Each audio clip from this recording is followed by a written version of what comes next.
ধর্মের সীমা ছাড়িয়ে সত্য অনুসন্ধানের পথ।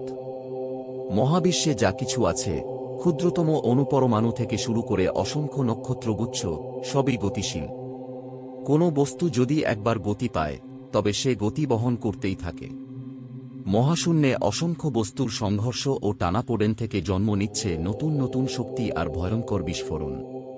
কৃষ্ণগহ্বর, সুপারনোভা, মহাজাগতিক তরঙ্গ, এসবই সেই ভয়ঙ্কর গতির বহিঃপ্রকাশ। কিন্তু প্রশ্ন একটাই, প্রথম গতি কোথা থেকে এলো? কোন শক্তি এই মহাবিশ্বকে প্রথমবার গতিশীল করেছিল? বিজ্ঞান উত্তর দিতে গিয়ে থেমে যায়।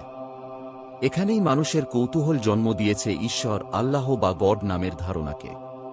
তবে যিনি আমাদের কল্পনা, ভাবনা, এমনকি অনুভূতিরও অতীত, তাকে মূর্তি বা আকৃতির রূপ দেওয়া কি সত্যিই সম্ভব? মানুষ তাকে কেউ ভেবেছেন বিষ্ণু রূপে, কেউ আল্লাহর মহিমায়, কেউ বা ক্রাইস্টের প্রতিমূর্তিতে।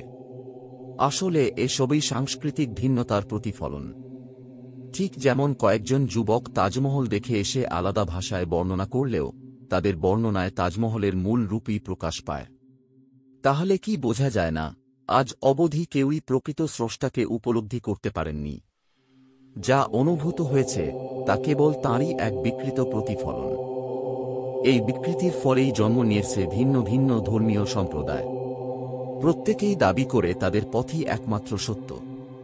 ফলে সত্যের বদলে ধর্ম হয়ে উঠেছে এক সামাজিক শৃঙ্খল, যেখানে মানুষকে আটকে রাখা হয় বিধি, নিষেধ আর সংস্কারের ফাঁদে। কিন্তু সত্য অনুসন্ধান কখনো বদ্ধ কাঠামোর মধ্যে সম্ভব নয়। স্বাধীন চিন্তা, যুক্তি, প্রশ্ন আর আত্মজিজ্ঞাসাই সত্যের একমাত্র পথ। যা করণীয় তা সময় ও পরিস্থিতির প্রয়োজনে করা, এটাই আপনার প্রকৃত ধর্ম। আসুন এই জড়তা ও বিভাজনকে দূরে সরাই। নিজেকে মুক্ত করি সংকীর্ণতার শৃঙ্খল থেকে। সত্যকে অনুসন্ধান করি যুক্তি, অভিজ্ঞতা ও আত্মজিজ্ঞাসার আলোয়। কারণ মহাবিশ্বের সেই এক ও অদ্বিতীয় সত্তা কোনো সম্প্রদায় সীমাবদ্ধ নন। তিনি আছেন সর্বত্র, প্রতিটি গতির সূচনায়, প্রতিটি প্রাণের স্পন্দনে। সত্য অনুসন্ধান করো, ভক্তির নামের জড়তা নয়।